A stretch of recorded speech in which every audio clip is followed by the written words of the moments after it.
There are dire warnings that New South Wales will be hit by increasingly extreme weather. 2015 was the hottest year since climate records began. Figures show this July was the single hottest month in recorded history. Australia sweltered through its hottest spring on record. Climate change is now affecting every country on every continent. It's the rate that's of great concern.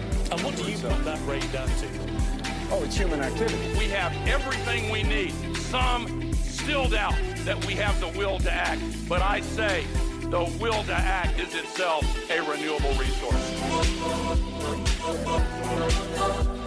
Hello and welcome to Climactic, a podcast on the Climactic Collective, a group of independent podcasters from across the range of the climate communities of Australia and New Zealand. Every week on Climactic, rain or shine, we either produce or feature an episode of a climate-engaged podcast. This could be from one of the shows on the Climactic Collective or beyond, and you'll always find a link to the show we're featuring at the top of the show notes. My name is Mark, and I'm the publisher of the Climactic Collective and of this show. And if you ever have any questions, I'm always reachable at hello@climactic.fm. This introduction was recorded on the lands of the Boonwurrung people of the Kulin Nation. I wish to acknowledge this is stolen land, and sovereignty was never ceded. This week's episode of Climactic is from Nourishing Matters to Chew On, which is your go-to resource for all things food, adaptation, food systems, nutrition, and food sovereignty. This is an especially good episode, and of course I'm going to say that, but I've just finished editing it, so I'm very deep on what was in this episode and why I think you will enjoy it. At a time of food scarcity, and we've talked about this last week as well, but it's worth 2 weeks on at least. In a time of food scarcity, it's incredibly important, of course, to know where our food comes from, but also in ensuring that food is culturally appropriate, that we know how to use the food we have access to, we know how to prepare it in ways that are both nutritional and nourishing.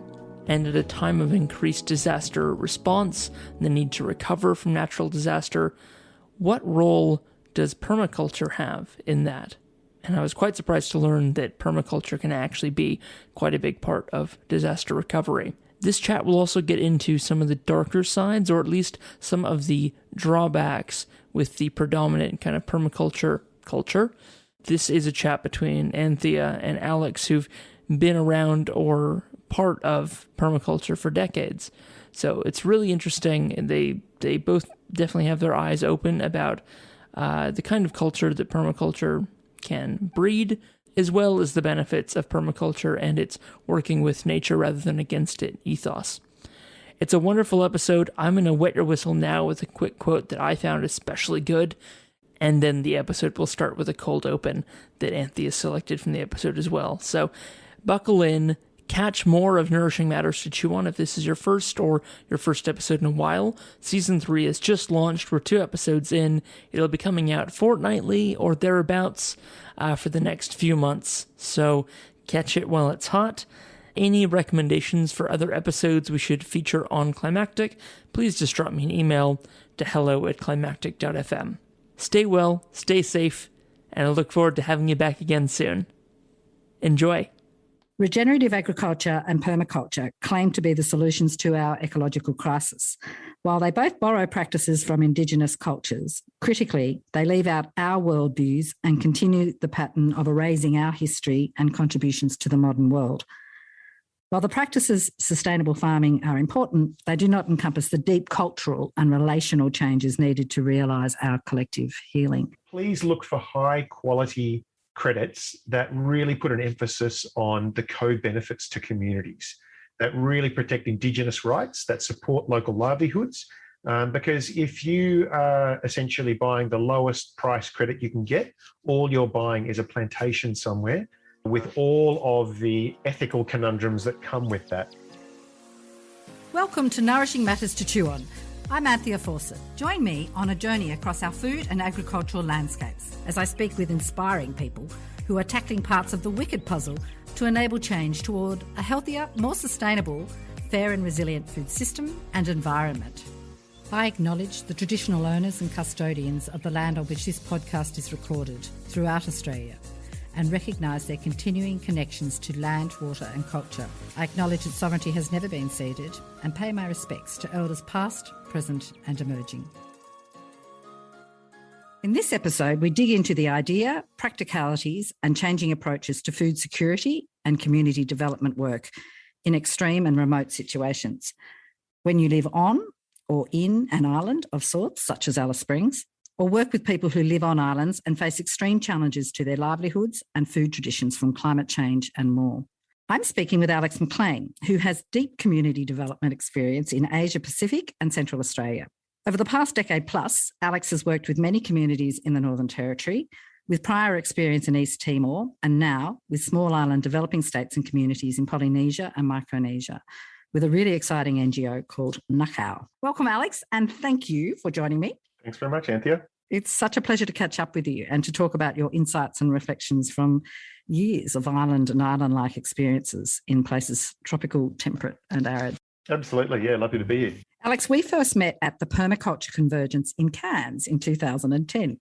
And I think you were then freshly back from East Timor working with Permatil with Lockie Mackenzie, who we both know. Since then, you've lived in Alice Springs and worked on many great things, community, environmental and food security related. To lead us in, can I ask you to tell us about yourself and perhaps, a bit of a broad brush overview of the work you do, the approaches you bring to that work, and what motivates you to work in the spaces that you've made such huge contributions in? Yeah, thanks a lot, Anthea.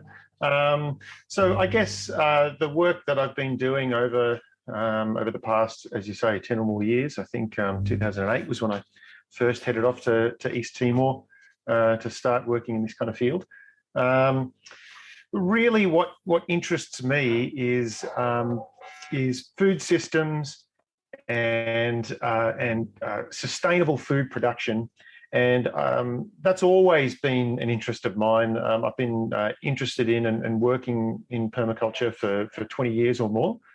But I think what really sort of got me going and the place where I felt I really kind of found what interested me was when that came together with community development in an international development setting. So the real light bulb moment for me was seeing the work of groups like Permatil and Ego Lemos and of IDEP in Bali, really seeing how permaculture and community development came together and made so much sense in terms of building sustainable food systems with some of the most marginalised and impoverished people and their communities.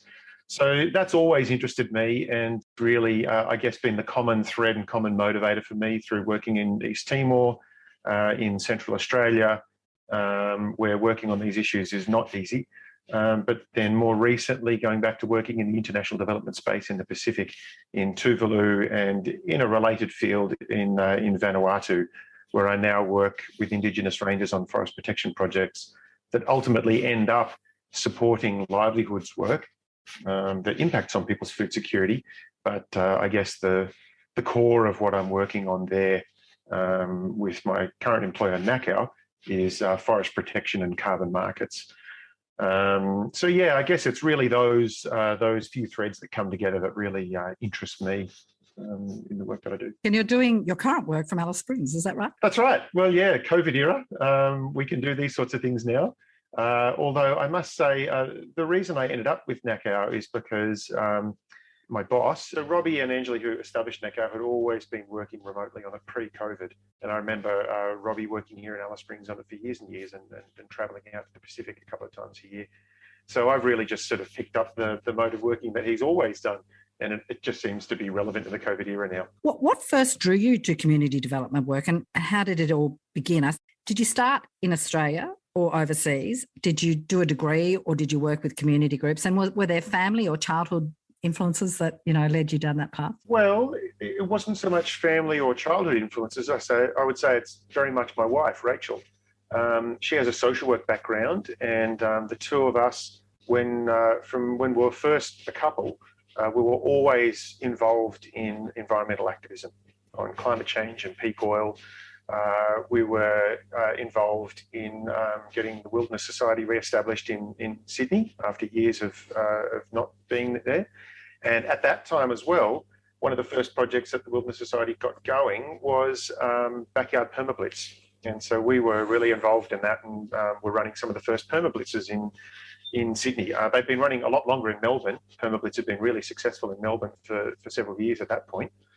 But I guess these were always areas we're interested in, particularly from an activist point of view, and certainly the really early days of climate change activism around the year 2000 and peak oil activism and things like this.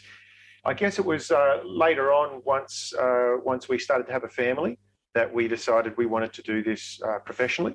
And both of us went back and studied a Masters of Community Development.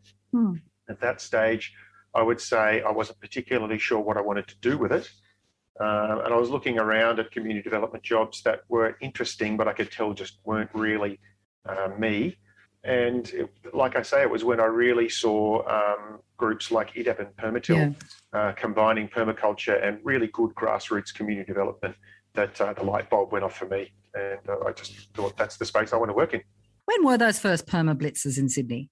Look, that would have been around 2005, 2006, that kind of time. Our oldest boy, Oscar, was very young at the time. So, yeah, that would have been 2006 or so. You mentioned NACAO, and obviously they're largely about carbon and community-led ecosystems protection and restoration and so forth, clear links to livelihoods and well-being. Would you like to just talk a little bit more about what you're doing in the food space with them? To be honest, with NACAO, the work in the food space is often secondary. It's once communities are able to start generating income through carbon markets by protecting the forest on their customary land, that they're then able to use that income for all sorts of things. And we run quite a thorough community development process with them, a community development planning process with them to identify what they want to spend their income on. And some of those projects end up being food security focused. Things like agroforestry plots on the forest margin that's being protected, which they can produce crops such as cocoa or breadfruit or coffee or these sorts of things. Particularly in the Pacific where we work, there tends to be a lot of kava produced for local markets. And I guess part of the advantage of that is the market's right there. You're not having to process and store for a national or international market. So yeah, these are the kind of projects that communities tend to want to choose when it comes to food security. Sort of agrobiodiversity on the fringes of their forests that complement their forests. Yeah, very much. That's right. And yeah, particularly when they're already there's so much organisational infrastructure set up around protecting the forest. Often there's a ranger group established, there's a company there to manage the income. It makes a lot of sense to be establishing livelihoods that are working on the forest margin, protecting the forest margin, but also benefiting from all that social and organisational infrastructure that's there, rather than setting something up that's physically and sort of organisationally removed from the whole rest of the project. You said something about the great model that NACAO have around local staff and capacity building, that people are really skilled up on the ground, and it's not sort of like there's no fly in, fly out, and COVID doesn't allow us to do that anyway, but that you had a really sort of clever model of developing officers and teams of people on ground in situ who can be there throughout disasters and recovery times. Is that right? That's right. Yeah, exactly. So NACAO was originally a project of an organisation called Live and Learn Environmental Education. And now that NACAO is a separate company, it's owned by Live and Learn as the sole shareholder. We work quite closely with Live and Learn's offices across the Pacific. So, for instance, in Vanuatu, where I manage NACAO's programs, Live and Learn Vanuatu is essentially our on-the-ground partner who do all the on-the-ground implementation of community engagement, all of the community planning and land use planning, all of the benefit sharing consultations and all of that kind of stuff. And one of the things that Live and Learn have found recently in the last 2 years of COVID lockdowns, when a lot of other international NGOs have really struggled to continue functioning because they can't have international staff travelling to the field or vice versa, the fact that Live and Learn has a really strong network of local offices who are all actually individual organisations that are affiliates of Live and Learn, they're not just an office of. It means they've been able to function and continue to deliver their work really effectively, whilst a lot of other NGOs haven't. And NACAO, through benefiting from that, is also able to continue working at community level. And in countries where Live and Learn isn't present, we work with other local NGO partners. My experience of working on partnership models with NGOs goes back to the earliest days in East Timor when I was working there. And I've seen a lot of different models of it. Usually it does work very well because you're working with local capacity. But there are pitfalls. And I would say from what I can see of the NACO model, it really is looking to build capacity at the lowest levels so that Indigenous communities are in control of their own land and forest resources, and local NGOs and civil society that are supported to accompany them really have the skills and the time and the resources to do it. I think one of the biggest things that really helps flip it in favour of local community landowners is the fact that with these carbon market funded projects, whilst there are some genuine philosophical questions and some practical questions that need to be answered, and there are some valid criticisms of the model, the fact that you're turning what would have previously been a 3 to 5 year grant funded program into now a 30-year market funded forest protection program really puts the local community in the driver's seat, as long as their rights are protected and as long as they are empowered to do so. It means that they are then supported for 30 years. Any investments they make are going to run for 30 years. The idea of capacity building, the support around them is so much a better investment because you know the benefit will flow for 30 years. So I think that's a real game changer for me in terms of the whole development paradigm. The fact that development has been so short term in terms of its funding has been a chronic issue for decades. And I've spoken with many NGO leaders in developing countries who would call it a low risk, low reward approach on behalf of the developed world. You know, basically, we don't trust you with our money, so we'll only give you a year or two at a time. And it means you basically lock in poor results, and it's a self-fulfilling prophecy, really. So yeah, extending these projects out to 30 years just makes a massive difference. If there were insights from your work in the Pacific that really resonate with your work with the Central Australian communities or highlight the need for different lenses or approaches, and you've already just highlighted one, which is this question of longevity of governance and funding and local capacity building, which, you know, a 30-year time horizon on a long-term project is, you know, it's just ground changing, as you say, and something that has been very problematic in remote Australia, historically at least. Absolutely. Let's talk more about food security and your work in East Timor, Central Australia and the Pacific. People's ability to access a reliable supply of culturally appropriate nutritious food is integral to food and nutrition security. And over the years, many projects have incorporated permaculture approaches for resilience, affordable local inputs and all the other good reasons. And nowadays there's a shift toward more Indigenous agroecological ways of thinking and working. And of course, local food is as much about hunting and fishing as about growing food or harvesting bush foods. With those sort of, you know, caveats, how important or effective were permacultural approaches in the work of Permatil, and how was it received and taken up by people in East Timor? Well, I think in East Timor's food security context, the work that Permatil were doing was very effective. If you ask me. I think it was always very small scale because they were a small NGO only able to work in a limited number of communities. But the particular food security profile that was present in East Timor is actually quite different to, say, Central Australia or one of the countries I'm working in a fair bit at the moment, Tuvalu, which is a separate piece of work to the NACO work. But and I guess what you tend to see in East Timor is probably more your classic developing nation food security issues. Yes, nutrition is a big issue, but also just volume of food that people are able to access is an issue. And so the kind of problems you see are things like malnutrition and stunting amongst children, and the kind of key markers of whether people are eating well enough tend to be things like number of meals per day, and diversity of food types that are eaten. There was a high reliance on imported rice that tends to mix the models of food insecurity that I'll talk about in a moment.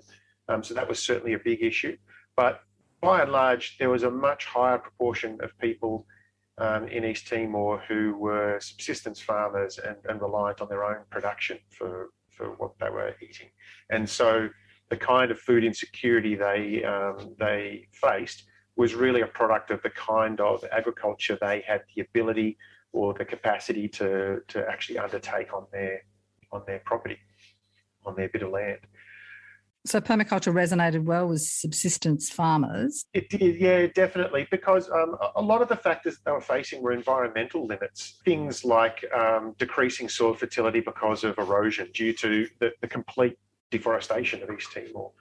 You know, successive Portuguese and Indonesian colonial regimes had really stripped that country of all of its native forest, and there's very little untouched native forest left in East Timor. And as a result, farmers are working on, decreasing soil productivity.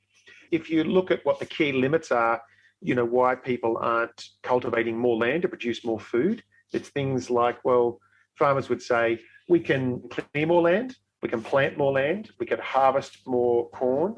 What we can't do is deal with the greater number of weeds that come with that. So it's an environmental limit like that, and a lack of access to labour that was a key limit for them.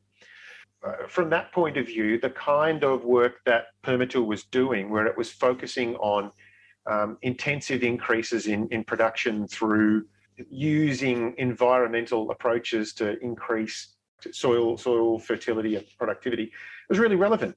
People could work less and produce more through things like putting in swales and earthworks, putting in alley cropping amongst chop and drop nitrogen fixing plants and things like this, many of which approaches weren't entirely foreign to them. It was taking things which were already partly present or already present, training people to combine them in ways that would increase their productivity. I mean, that really has sort of always been permaculture's approach anyway.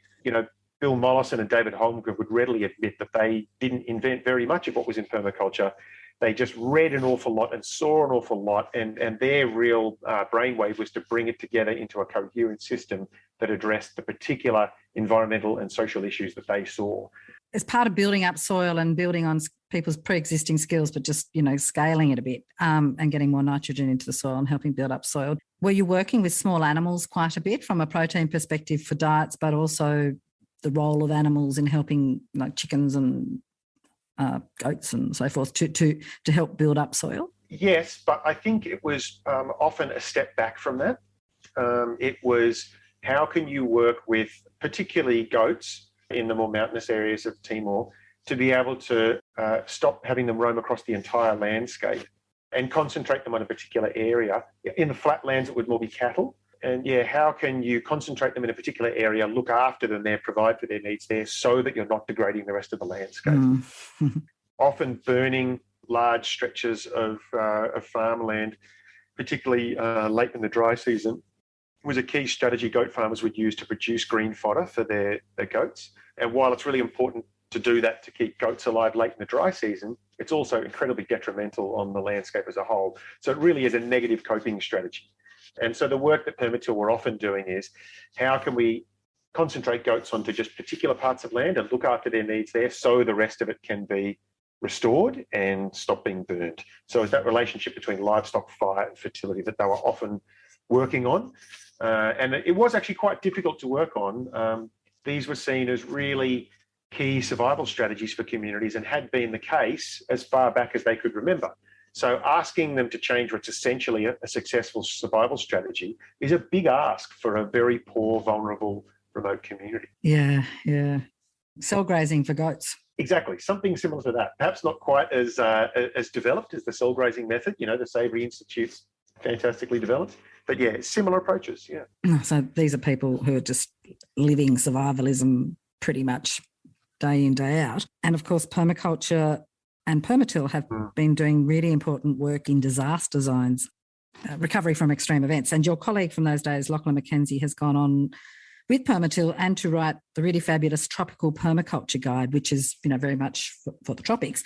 That's being really widely used and has been a vital resource for communities recovering from natural disasters. And I'm thinking particularly of Aceh and after the tsunamis, when those islands were just wiped out. Would you like to comment on that at all? Yeah, certainly. I found that a really interesting, context that permaculture was starting to be applied in.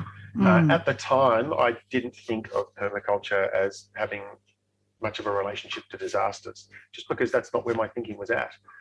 And certainly when I first turned up in East Timor and met Lockie and became good mates with him, and then was given what at the time was the Timor Permaculture Handbook, I just devoured it. I thought it was such interesting, relevant information.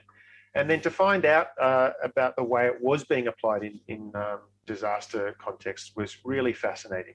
Now, it's often less about the immediate humanitarian response. I think that's perhaps not where permaculture has as much to offer, although there certainly are people working in that space with modular housing and composting toilets and modular garden beds and food growing pods and the like. But I think where it really comes into its own is in the rebuild phase, where you're helping people rebuild their lives and livelihoods, and particularly doing it in a way that increases their adaptive capacity against the next set of disasters that they will face. So things like, I think the value of mangroves are really well established now in terms of their ability to, protect coastlines from erosion, but also protect coastal communities from tsunami. And in particular, places where mangroves were immediately backed by well-established bamboo forests or other sorts of forests, these were the communities that were the best protected. And so bringing those kind of observations into the design thinking of how you're going to help a community rebuild, that rebuild phase, that's where permaculture in places like Aceh became really valuable. It was really well accepted in many communities in Aceh. That was some of EDEP's highest profile and best work, really. It was very interesting projects. So it's actually quite sort of landscape scale green infrastructure for disaster. Absolutely. And often where land is customarily owned by whole communities, you can approach this at a much more landscape scale than is the case in many of our communities where land is privately owned by individual families, and to piece together that amount of land is more difficult. I was going to ask if there are similarities or key lessons from your work in Timor that you've drawn on in your work in Central Australia. Oh, yeah, no, definitely. I think there's a lot of thinking that I brought into the work in Central Australia that directly came from my time in Timor. I think the first thing I realised was just how different the contexts were. And in fact, before I moved to Central Australia, I remember having a long discussion with my brother, who at that stage had worked with Aboriginal communities in far western New South Wales for many years. And I was just saying, I just don't know if the work that I do is relevant in somewhere like Aboriginal Australia, in remote Aboriginal communities. Once I actually arrived here and started working with Aboriginal communities, what I found was food insecure communities need a whole range of solutions to their food insecurity that they face. And one of the biggest issues that leads to people like me thinking, I don't know if this is relevant here, is that the development context in Aboriginal Australia, or the way that non-Aboriginal people undertake development in Aboriginal communities, is very narrow. And it's a very limited lens. It's often very unaware of the colonial baggage that it carries. And it's very cut off from the international development scene. So there is very little cross-fertilisation between those two communities, much more to the detriment of the development scene in Aboriginal Australia than the other way. And so what I realised was if you wanted to work on local food production in Aboriginal Australia, it was frowned upon, you were told it didn't work, and people immediately assumed that you were working on community gardens. Yes. There was no concept that there were any other ways of working on local food production than community gardens or CDP projects, right? So government-funded welfare projects.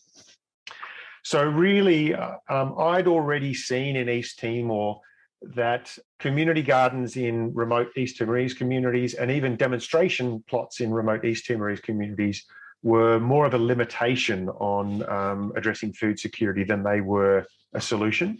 They weren't negative, but if you only stayed there, which many projects did, you never actually addressed the food security issues. You never broke out of the demonstration plot and got into the field with farmers and talked to them about the issues they're facing there, right? Or you never broke out of the demonstration plot and actually got into the kitchen garden with the mum who's trying to cook food for her family and find out what it is that she needs. So it was a similar kind of issue writ large here in Central Australia. And I think because of that, what happens is you tend to have very few people who are actually qualified and experienced addressing food security from a non-nutritional, non-shop-based perspective.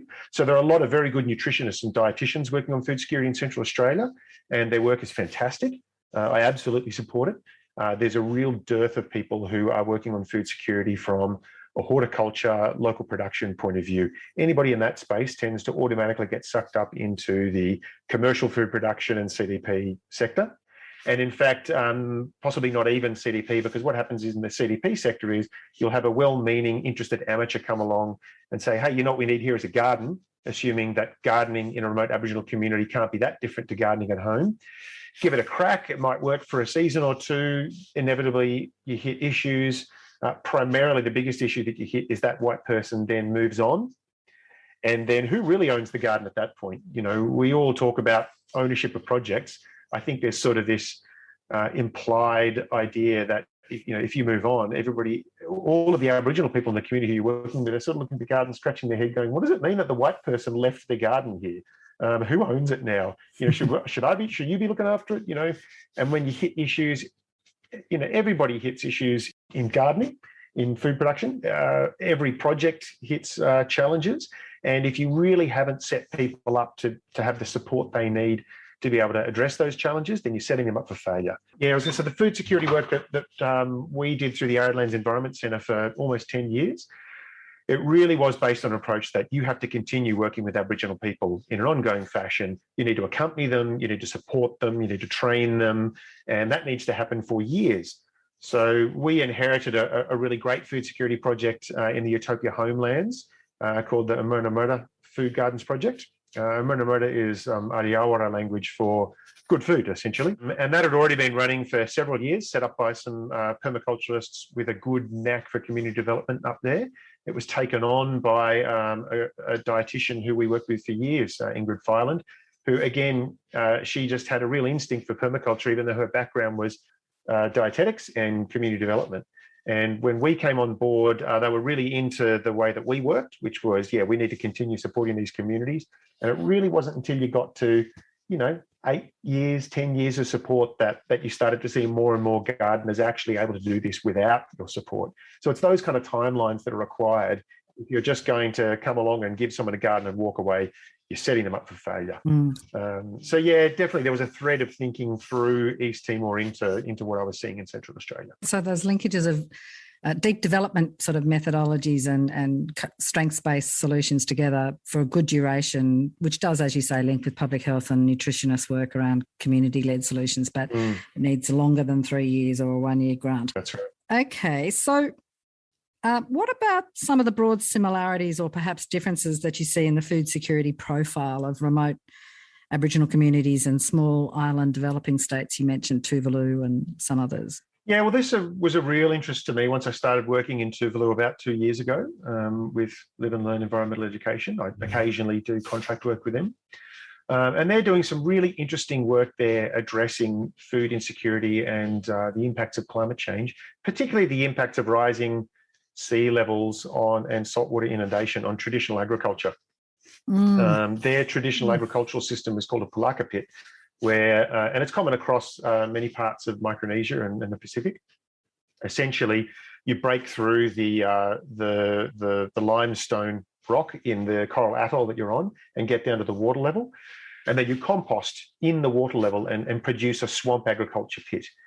And primarily, what they're producing is giant swamp taro called pulaka in Tuvalu. So a swamp taro can grow in slightly saline water, is that right? Yeah, that's right. I mean, often the water is not saline. There's a freshwater lens, so they're not in seawater. They're in the freshwater lens that hangs beneath the surface of most coral atolls, and they're essentially breaking through the limestone layer to get to that freshwater lens, and producing these like seriously enormous taro.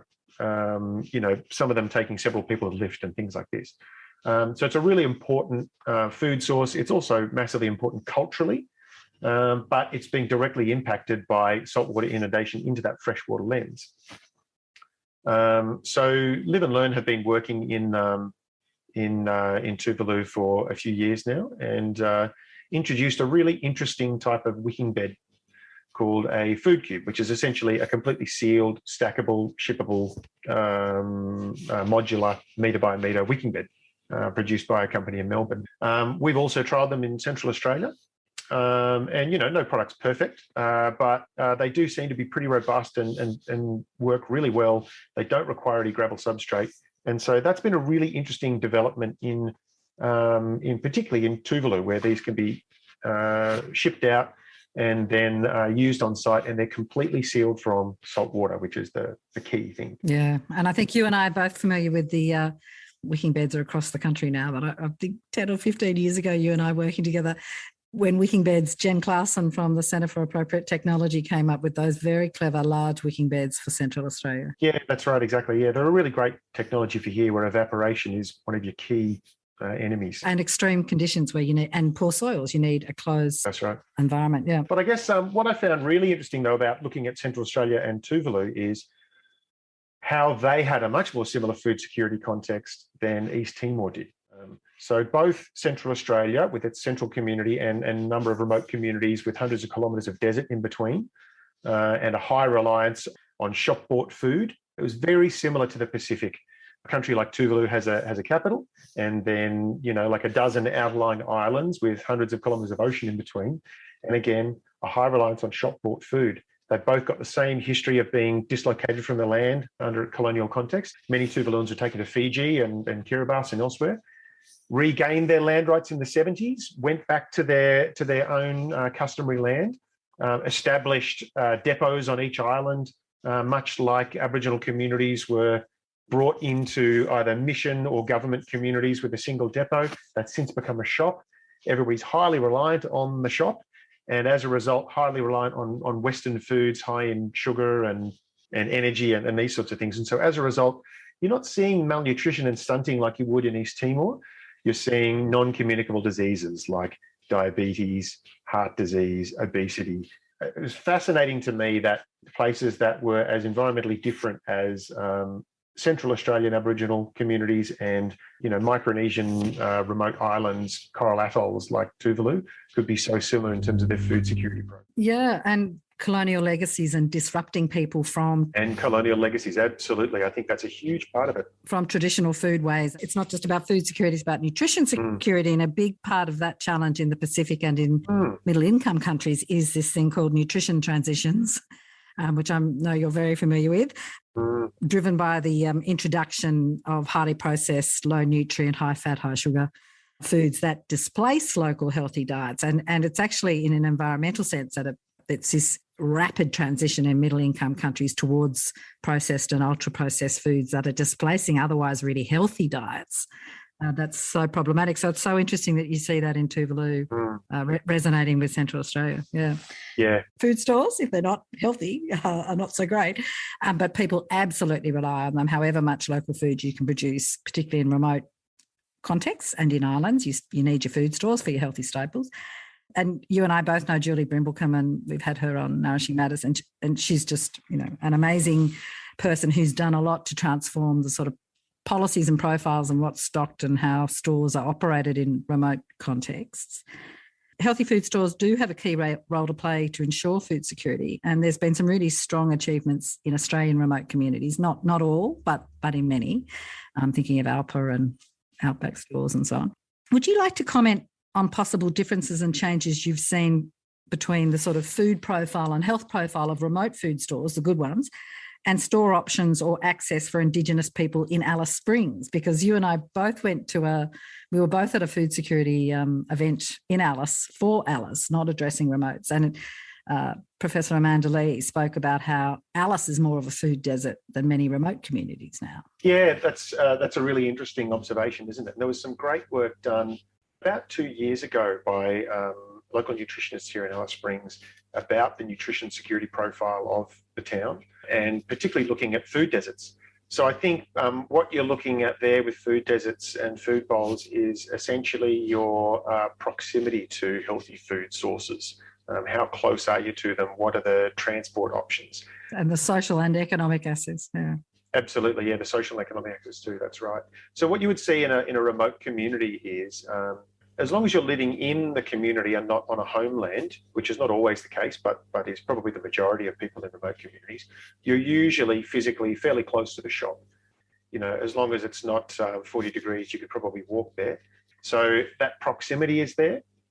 the economic and social access probably more gets measured over time, particularly fortnight to fortnight, where people's ability to access food goes up and down depending on whether it's their Centrelink week or not.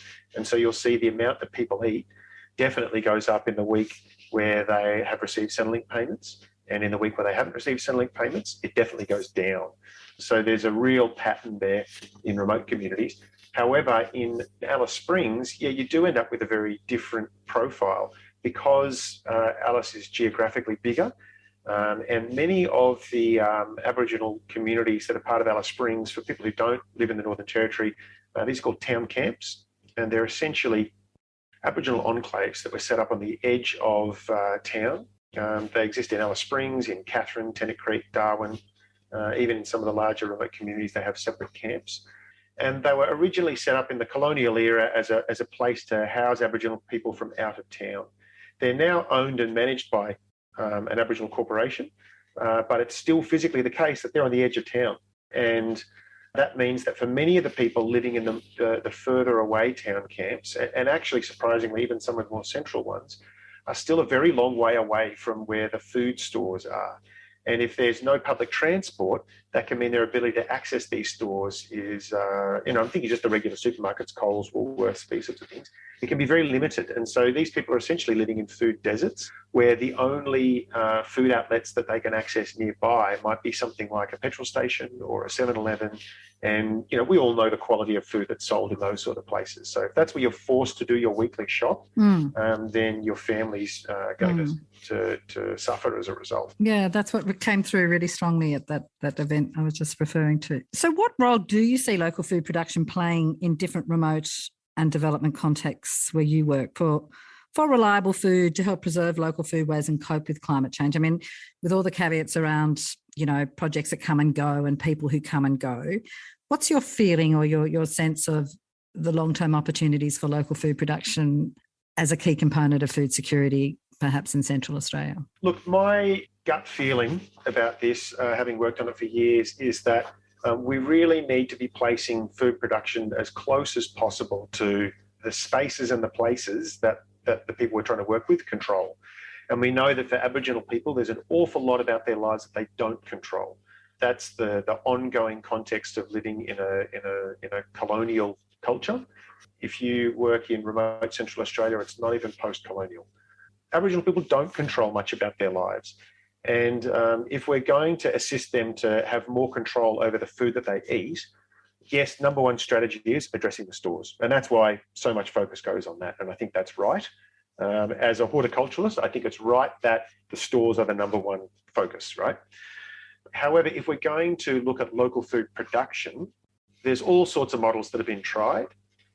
Community gardens, school gardens, clinic gardens, CDP projects, greenhouses, horticulture projects. They've all got various merit. Food ladder, protected agriculture. So yeah, food ladder, exactly. Yeah, food ladder. That's right. So there's all sorts of levels you can work at. And I genuinely think that at the end of the day, what will be successful is a mix, so an ecosystem of food production. But my gut feeling is that really there has to be a focus on placing these projects physically in places where Aboriginal people control them.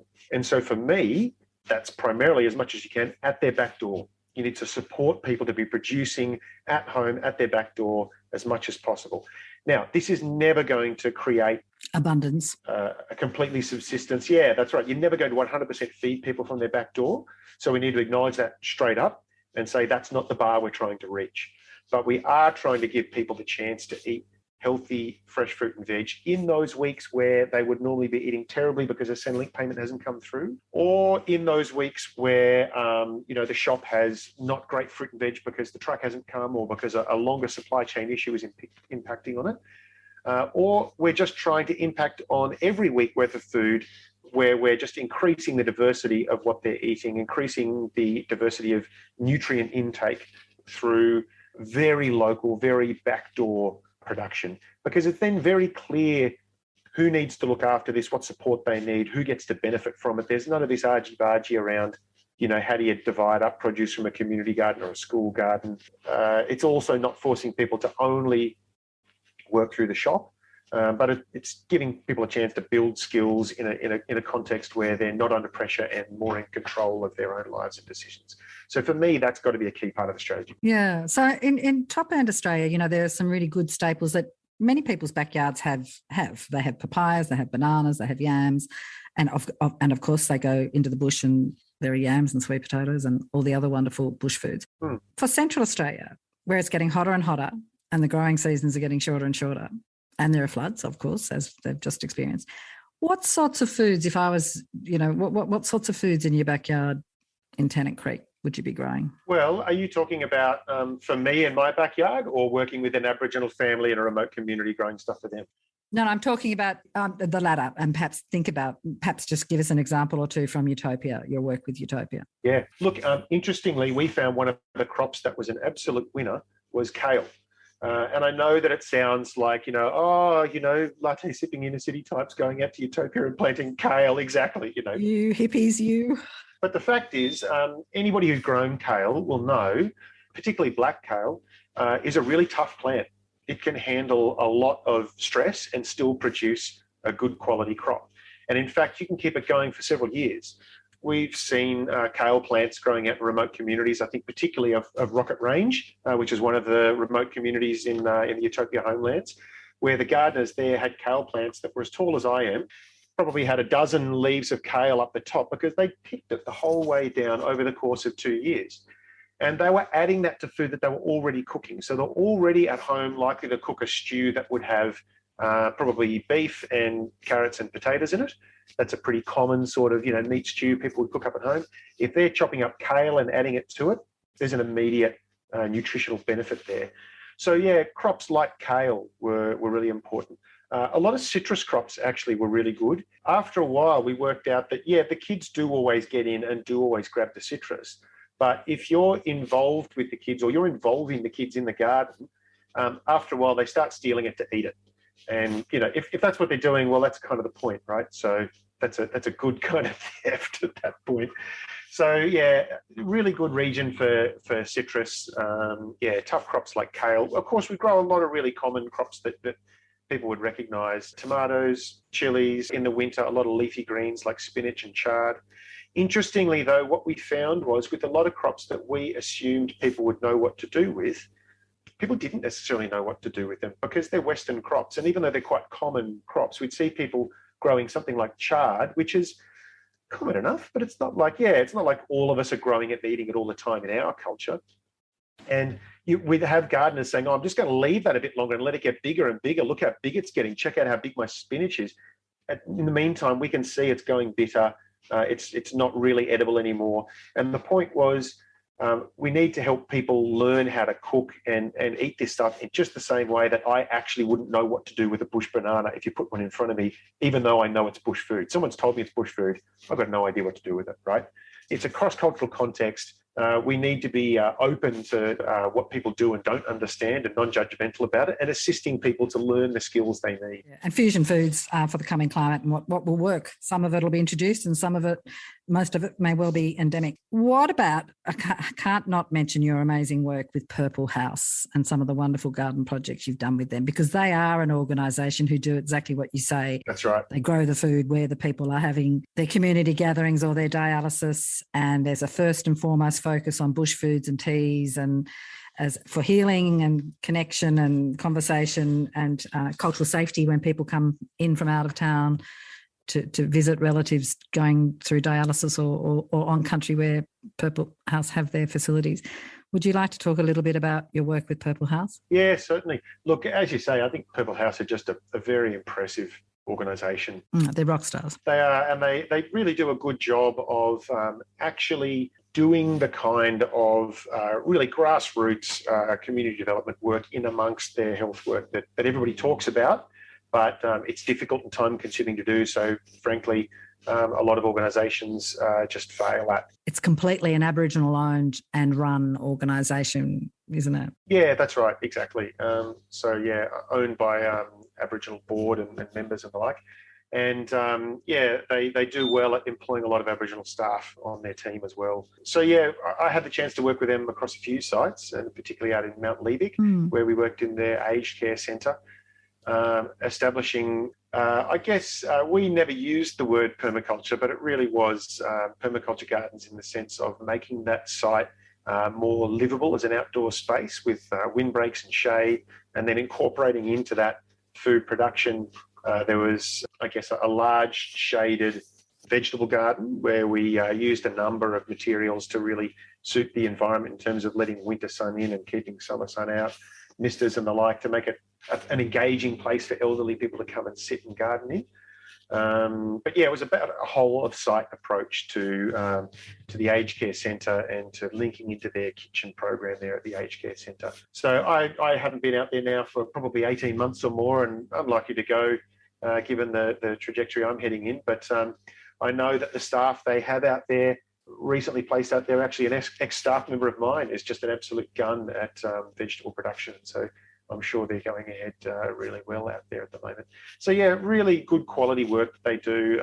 They really engage with, all of the nitty gritty of what's needed to make these food production systems work for people. It's not just about, can you please just whack a garden in, and then they're wondering why a year later it's not working. And they're at places that people frequent and enjoy and respect and love and all those sorts of things. Just thinking of Alice Springs as a town, it is a unique place, and there's a real sort of caravanserai between Tasmania, Alice and Darwin of people who are seeking resilience, transition and contributing in all sorts of other ways. And over the years, you've seen lots of food-related projects and no doubt been involved in them as a person yourself living there. I'm thinking of Food for Alice, the local community gardens, bush food and fruit and veg gardens with community and health programs in Alice. And more recently, Food Bank has finally opened, and that's food relief. And for many years, people have been talking about the dilemma when freight can't get through due to flood and so forth. Are there any other, from your personal experience in your family life, any special projects that you've seen happen in Alice Springs that are particular to that island sensibility or that, really strong sense of building resilience that is so alive in Alice, that you might like to talk about? One in particular is the two community gardens that there are now here in Alice Springs, and particularly the link between Food for Alice and the community garden. I think that's a really strong program that's been running for more than 10 years. I arrived here in Alice Springs 10 years ago, and the Alice Springs community garden was already up and running. Food for Alice was already in its embryonic stage, I guess. So yeah, Food for Alice is a program now that takes locally produced food from backyard gardeners, from local producers, from the community gardens, and sells it at a weekly market based at the community garden site. And that, for a town like Alice Springs, that's actually very important. It's very hard to get locally produced food here because we're so reliant on the national supply chain that supplies Coles and Woolworths and the IGAs. And it actually wasn't all that long ago the majority of Alice Springs food probably would have been produced locally. It's a really important program, even though the volumes it would be putting through are quite small. It really has, provided a space for people to be able to produce and access local food. And it's really inspired a lot of people to get into the garden, to produce their own food in real bulk quantity, and knowing that they can do something with it. If there's a glut, it can be sent somewhere, it can be sold, it can be distributed. So I think that's been really important. I think on a volume scale, something like Food Bank, way bigger than Food for Alice is, and really important in terms of actual bulk shifting of food and produce from the waste stream to people who really need it. Aboriginal families and other poor families in Alice Springs who struggle to access food affordably are able to access it through Food Bank. I mean, this is their national model. We all know about it. It's fantastic. It's pretty relevant here in Alice Springs, where often the poverty is not clear, it's not seen. Food relief, it's never a solution to food security, but it's pretty damn critical, particularly in a place like Alice. Yeah, pretty critical. Yeah, particularly where other systems are failing. Look, and I think as well, if you consider the whole way that development is done in Aboriginal Australia, it's essentially been a decades-long rolling emergency. We've never really gotten out of the emergency response to how we work in Aboriginal Australia. We treat Aboriginal people like an emergency. We bring in the level of anxiety that you would bring in an emergency. We use the kind of approaches you would use in an emergency. So that makes for terrible development outcomes in general. However, given that is the situation that Aboriginal people are put in, something like food bank is really relevant in terms of addressing those critical food shortages, those critical gaps in the food system that are created by essentially a deficient development model. There was yet another Commonwealth inquiry into food supply and food prices in Aboriginal communities. I think it was at the end of 2020. I think there's been action on the food stores front and the food stores infrastructure front, which of course is essential. You've got to have functioning fridges and freezers to do exactly what you've just said, have those staples there. But I think a lot of the development recommendations from many, many groups, I think a lot of people are still waiting to hear back the final report from the Commonwealth on that. It'll be interesting, won't it? Yeah, well, don't hold your breath. Okay, we've talked about a lot. In a changing climate, obviously a huge driver for adaptation and innovative responses to keep local and regional food production a possibility, not only for disasters, but for every day. But how hard it is when you've got inundation or extreme heat, extreme drought, floods, all the rest. We've touched on inundation and what people in Tuvalu are doing to grow yams with a new form of wicking bed. We've talked about wicking beds in Central Australia. I've alluded to Food Ladder and the great work Scott McDonald is doing with protected agriculture, which grows serious amounts of food and can cope with extreme heat. Are there other adaptation strategies and tools you see working in extreme heat conditions or when lands are likely to get inundated and sterilise cropping land? I mean, it's a huge question, I know, but just given the depth and breadth of your experience, are there other uplifting stories or options you've seen delivered on the ground? No, look, I think one of the really interesting uplifting models that I have seen is not directly related to Aboriginal Australia, but I think would absolutely have a big impact were it to be more widespread. And I guess this is sort of the arid zone equivalent of the Savory Institute's cell grazing method, which really rehabilitates pastoral land in the dry tropics. The problem is it doesn't work in the arid zone because you don't have that monsoonal rain that it requires in order to be able to rehabilitate the land after your cattle have been through and stripped it in an intensive fashion, right? So the relevant approach for the arid zone is much more around rangelands restoration through earthworks. And there's a number of people who've worked in this space in Central Australia. I'm thinking of Hugh Pringle and the EMU method, which is the Ecological Management Understanding method. And then local pastoralists like the now very elderly Bob Purvis from Greenwood Station, just north of Alice Springs, who's really seen as a bit of a pariah in the pastoralist community here. But if you look at his property compared to everybody else's, it is so much greener and on a vegetation level more productive. And it's because of the work that he does around earthworks and stocking rates to really rehabilitate his land. And I guess what I see as really relevant here is that if more of the countryside is rehabilitated in that fashion, you don't just get better pastures for cattle, you also get an increase in the local bush foods that are available to local communities. And in particular, you get them growing closer to those communities.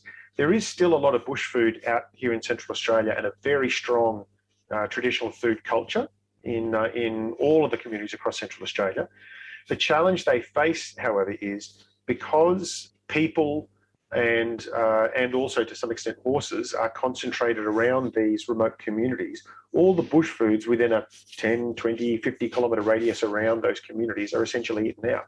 And people have to go further and further afield to access these foods. And camels? And camels, absolutely. Gosh, yeah. In communities where there are camels, that's a huge issue. Tell me about the earthworks. Can you paint a little picture? What sort of scale and type of earthworks are we talking about? Are you talking about fixing up erosion spots or building contour banks, creating green belts? What sort of earthworks? Yeah, definitely contour banks. They're really quite large. So he's using massive D9 bulldozers and the like to make them. And if you really get into the technical side of what type of earthworks they are and things like that, he could quite happily argue with you till the cows come home about whether you're doing it right or wrong or not. He tends to make them in the reverse fashion to what most permaculturists have been taught. We're taught to dig from the uphill side and make a mound on the downhill side. Instead, he pushes from the downhill side to make a long, high and wide berm, essentially. He wants to retain all of the soil that he can on the uphill side because he's far more focused on not harvesting the rainwater. We're all taught to think, oh, you harvest the rainwater through these berms. He's saying, no, I'm not harvesting rainwater. I'm trying to stop the Horizon A silt and soil that's getting washed off my property from disappearing. And so he wants to have that silt and soil. He wants to have the water distributed across as wide an area as possible. He doesn't want it in a trench and then stored underground. A swale. Yeah, like a swale would function. He wants it in as wide an area as possible so that when it evaporates or soaks into the ground, it drops fertile silt and soil over as wide an area as possible. And I've been to his property. My previous boss, Jimmy Cocking, who you know, Anthea, him and I visited Bob Purvis some years ago. And in the middle of quite a hot, dry summer, he was showing us these berms, and you'd walk from the downhill up and over the top of one of these berms, and you'd look out over across the top of it, and you would think that you're in the top end. It looks like a top end swamp with grasses and lilies and ducks and the full bit. So really quite impressive. It's amazing. Big scale that you're working at. Yeah, so he's preserving soil and recreating wetlands and, in a sense, creating wetlands where they may not have been them, and all the other biodiversity and ecological services that delivers. And is he also doing it to stop dust, to stop, windstorms, dust storms? Look, interesting. I would say he never directly said that to me, but what he did say was that when he inherited his property from his father, it was essentially just red dust blowing sideways, to his words. And he was like, the station's called Wood Green Station. And he said to his dad, I don't know how we can call this place Wood Green Station. Like, but we've got to actually do something about this, So quite radical thinking for his era. So yes, in that sense, I think he definitely is addressing dust, but his primary concern is not dust suppression. His primary concern is increasing pasture land in the arid lands, which ultimately will suppress dust, but which is ultimately preserving soil. That's right, yeah. And he does do a lot of erosion work as well to make sure that other areas on the property that are flowing water aren't eroding away the topsoil he's worked so hard to collect. So a changing climate further highlights, as we've just been talking about in various, mixed and diverse ways, the importance of traditional food sources, bush foods, plants and animals, caring for country, caring for topsoil, hydration, hydrating the landscape as well. And it all sort of connects to recognising and supporting Indigenous ways of knowing, being, sourcing food and caring for country. Indigenous knowledge systems, First Peoples agroecology, increasing recognition of the importance for greater agrobiodiversity in our food sources, and food sovereignty. All those headlines, key frames, lead us into think about the changing face of permaculture, perhaps, and generational change in that space. What are your thoughts, Alex, or reflections on the changing face or politics of permaculture? Yeah, I think permaculture is at an interesting place at the moment. I've heard David Holmgren previously speak about the various waves of popularity of permaculture that he's witnessed over the years. And I may have the years wrong, but he talks about sort of the early 80s when it really picked up and was getting noticed. There was an initial wave of interest then. In the mid 90s, there was another wave. Around the early 2000s, and particularly the mid 2000s with peak oil, there was another real wave of interest. And I think when I first came to Alice Springs in sort of 2012, it was really on the tail end of that wave. There was still a lot of talk about permaculture, permablitzes, permaculture training courses, these sorts of things. Transition towns, it was all that era of the late 90s, early 2000s. Yeah. Transition towns, yes. What I've really noticed since then, and this is perhaps coloured by my own experience in that I've been working for the Arid Lands Environment Centre for the past 10 years, essentially running the consulting or contracting under the Environment Centre. And we noticed that people were really quite happy to pay for our services and loved the permaculture work we did. Nobody wanted to talk about permaculture. Nobody wanted us to say that we were doing permaculture. So I may be slightly coloured by that, but I think it's reflective of the actual. There's a broader shift. Permaculture is in somewhat of an ebb at the moment. I don't see that as entirely a negative thing. Fewer people are talking about permaculture. However, what I notice is that an awful lot of the thinking that permaculture has promoted is far more widely accepted in everyday life and in terms of professional thinking as well. I work with agricultural extension programs who talk about working with nature, not against it. But they'd say, "Oh, we're not permaculture. We're not permaculture." But gosh, working with nature, not against it. That's permaculture 101, isn't it? Yeah, and there's all those languages and practices and different clusters of expertise and cultural association. But agroecology, regenerative agriculture, some broadacre farmers would argue they're already doing it. Some regenerative agricultural people are saying you're not in our cultural suite. It's just there's just a proliferation of regenerative practices happening, isn't there? Exactly. Yeah. So I mean, on one level, the fact that it's not labelled permaculture, I don't mind. And neither would most permaculturists. I mean, I did find it really interesting when I first became exposed to things like agroecology and the like. Before that, I'd thought permaculture was the only community talking about these sorts of things. And then you find out that, oh my gosh, agroecology has been around for longer than this, and in fact is really well developed and has been applied for a very long time, and probably even much more thorough in terms of its research that it's done on its own results as well. So on that one level, I think permaculture is in an ebb because we just don't use the term as much anymore. But I think there are also some concerted pushback against permaculture and the permaculture community. And you and I have discussed this a little recently, Anthea. You were talking about the agroecology and Indigenous communities around the world who are pushing back at permaculture. And I find that really interesting. I think I get less exposed to it here because it's not necessarily coming from Aboriginal Australians in Central Australia, but it is certainly coming from Indigenous communities around the world. And so you may be able to comment a bit more about this than me, Anthea, but I do find it really interesting that there is this pushback happening. I mean, I suppose we were chatting, there's the whole sort of international food sovereignty, agroecology. It's the decade of Indigenous languages this year, and Glasgow, and recognising the need for reforestation and respecting Indigenous knowledges, not just rights, but both, hopefully together.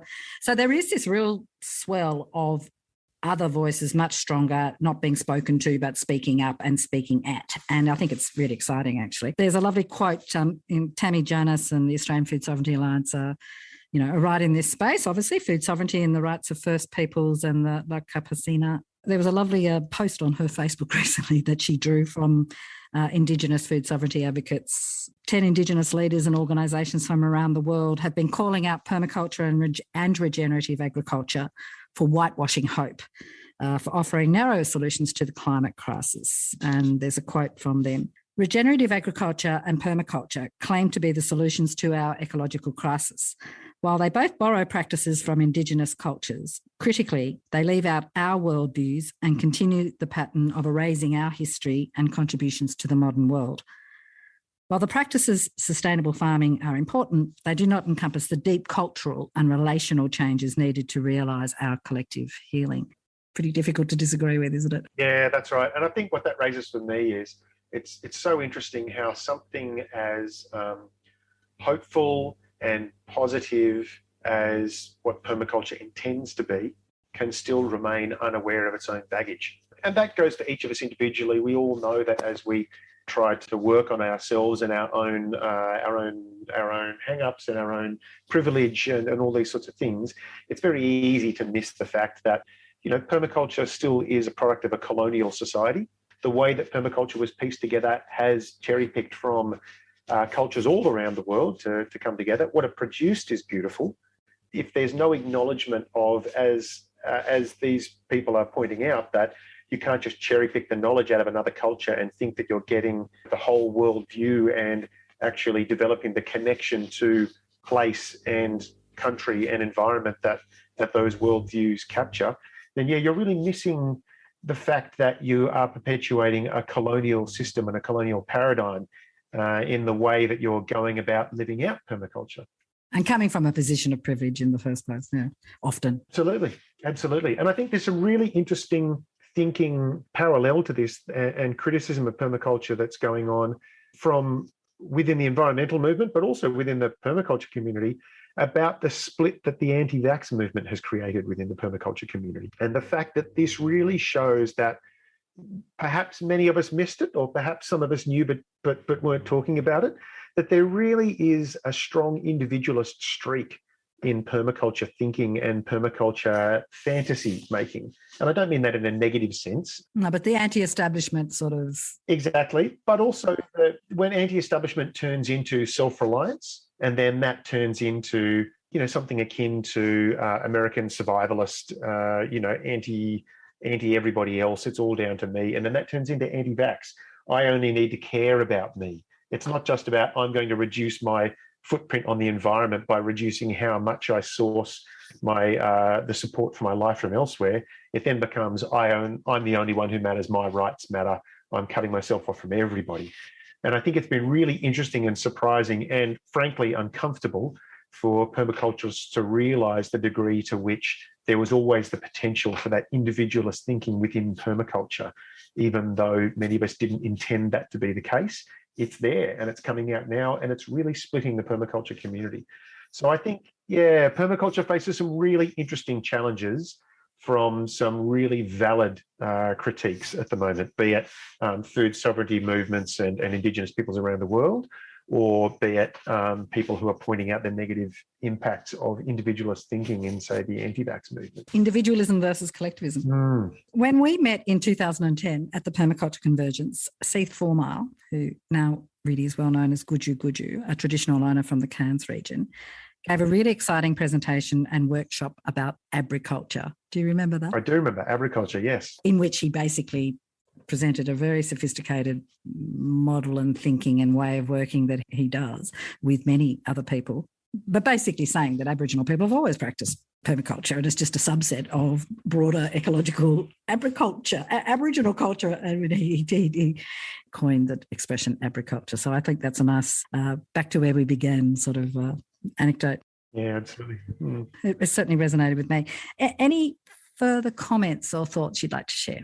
I guess just one little thought I have as you raised the agriculture comment there is I do remember sitting on that workshop and it being one of the moments that made me realise how white permaculture is and how focused it is on this fantasy of the homestead or the individual household, right?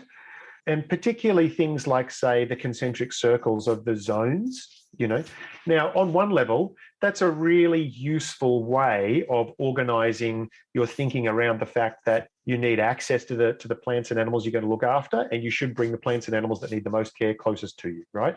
So that's very good thinking, right? However, it completely assumes the fact that you own a home that's in the middle of your plot, that you're going to live there the whole time, you're going to sleep there every night, and that you're going to have the kind of plants and animals that are going to need to be moved closer and further away, right? Which is completely different to how Aboriginal people think. And I'm not just talking about, the myth of how Aboriginal people used to live in traditional life. It's still the case now that Aboriginal people live highly mobile lives, right? So you would still have zones 1 to 5 in some kind of theoretical permaculture, Aboriginal agriculture world. They just won't be concentric circles. And I think that's the interesting bit. How do you take the good part of that thinking, break the stuff you don't need, and then sit down and talk with Aboriginal people and go, what does this look like in your life?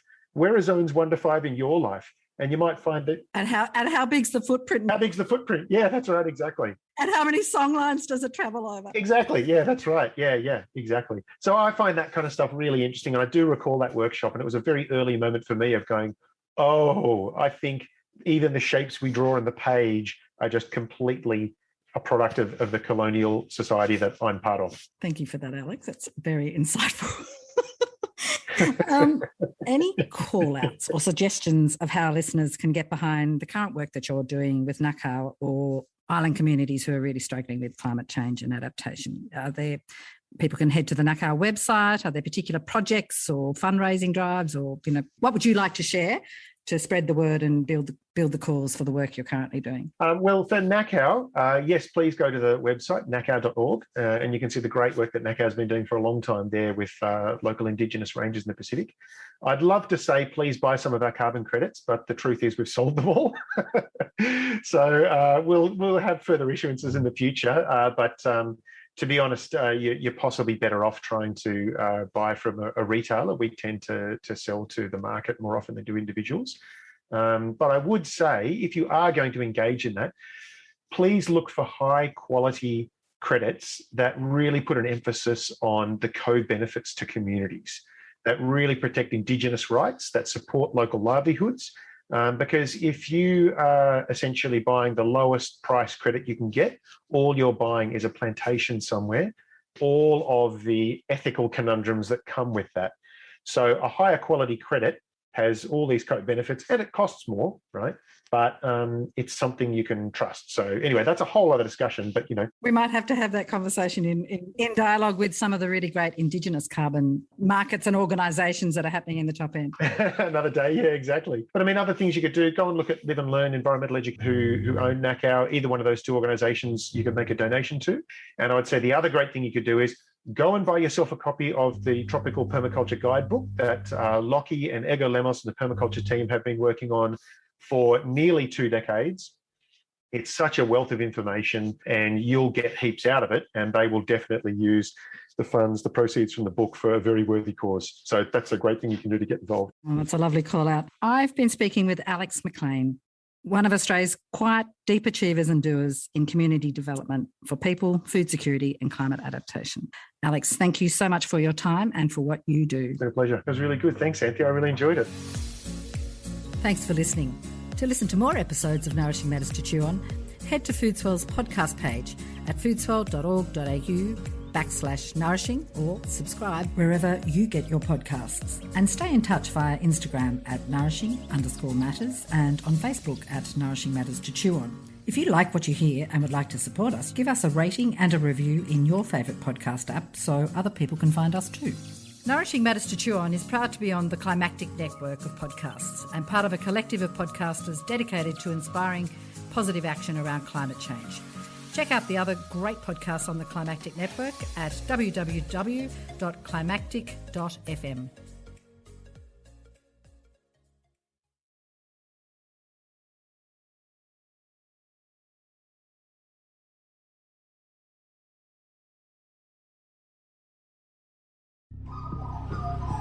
The Climactic Collective.